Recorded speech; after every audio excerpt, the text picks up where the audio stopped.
What's up, everybody? Matt Estridge here with Fit Diesel. Today we're going to do some mount for our law enforcement, military, and just general public.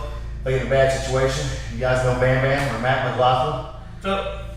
So when he was talking about it recently, and he was like, "Hey man, this is kind of the next one I think we should do. It's a very important one, especially in law enforcement, because it's really the easiest one to get out of in jiu-jitsu. Well, one of the easiest. I shouldn't say that. It's a difficulty for everybody else, but it's one of the easier ones. In jiu-jitsu, when you get to a good level, you don't want to be in cross-side. That's a harder one to get out of. The mount's actually a little bit easier one to get out of. But when you're not trained, or you have little training, this is the one in the beginning. It just is your nemesis. And you can get hurt the worst here too, because if my head's against the ground and his force comes on it, that force is multiplied because this has nowhere to move. Right. Much easier concussion, much easier knockout. So we're gonna walk it step by step. And if you're interested for law enforcement, military training, or just general public, we do have our online defensive tactics, defensive measures training course. It goes from everything from stand up to ground, to wrestling, to weapons, stick and knife like you've seen Matt and I do before. And also we do in person for law enforcement and military.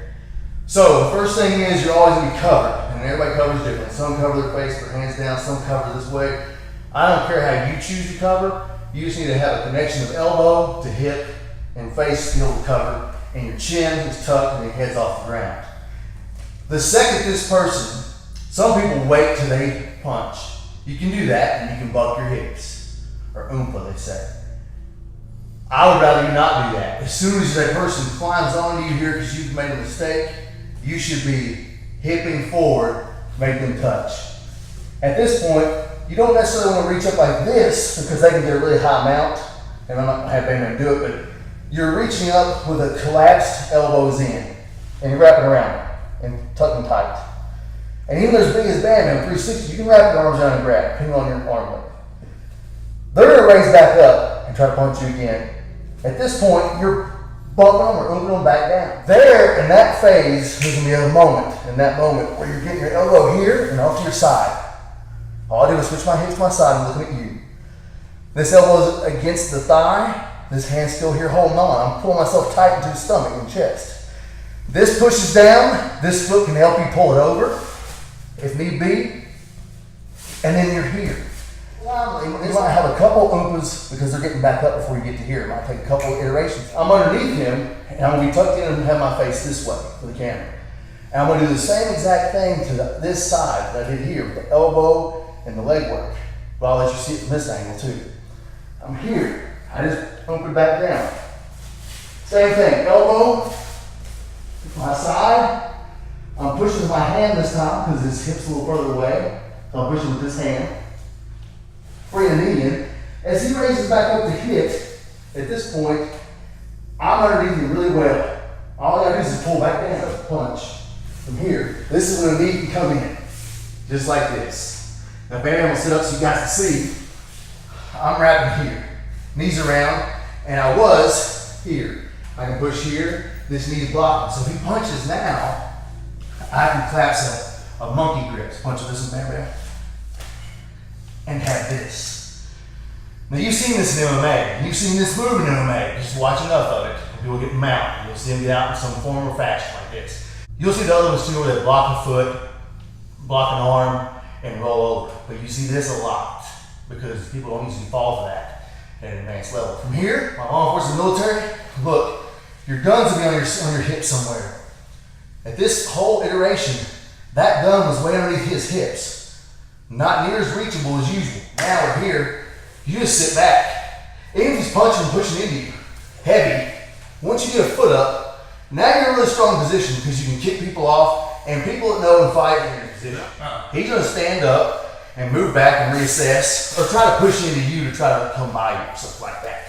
Exactly. And now I thought this would be very important for military and law enforcement because I still see cops and videos they get sent to me from my buddies getting mounted, and they're in a lot of trouble.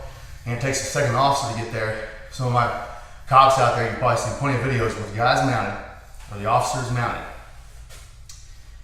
and they're getting wailed on, and they're screaming for their life, they're going for their gun, or getting knocked out. In some situations, it ended up being bad. Some they have partners. But let's take it from a collegiate defensive tackle, a professional defensive tackle for the NFL, and somebody who's done martial arts and jiu-jitsu a lot. In your eyes, with you being on top of me and us, of course, rolling in the past and rolling with a lot of people in the last years, the effectiveness of this move that's used a lot in MMA, how do you feel regarding a strong opponent, a big opponent that still can know what they're doing? How does it feel to you? Feels great. I think it was perfect. The secret is as long as you get the hands around them, you know. Right. If you'll hold on to them and lock them, they really can't get up. It's very hard because you keep slamming them back down. If you've ever wrestled, it's exactly like being in an all-four position. The person's on top of you and they're actually collapsed around your hips like wrestlers do. And they got a block inside your thigh and you're using your knee and their weight on your back to push you forward and you're always getting slammed forward. It's the same exact thing in this nature. You're slamming them back down and as they're coming up, weight's lifted off that hip and that's when you can use that elbow to drive that knee down, bring your knee up and peel it through and you're halfway there. And then you switch to the other side. Anything else you want to add, man? No, if it'd work on me, it'd work on just about anybody. It was very good. All right. Check us out. If you need any help, law enforcement, military out there, or just anybody, this is a good technique. Ask your jiu-jitsu instructors. I'm under Samuel Braga here in Knoxville, Tennessee, the 9-time world champion. He'll tell you this would not be a bad way to go for law enforcement and military. Check him out too if you want Brazilian Jiu-Jitsu classes. And also if you're in Maryville, shout out to Joe and John. And if you're out in Seymour, John Dizer as well. Have a great day. God bless.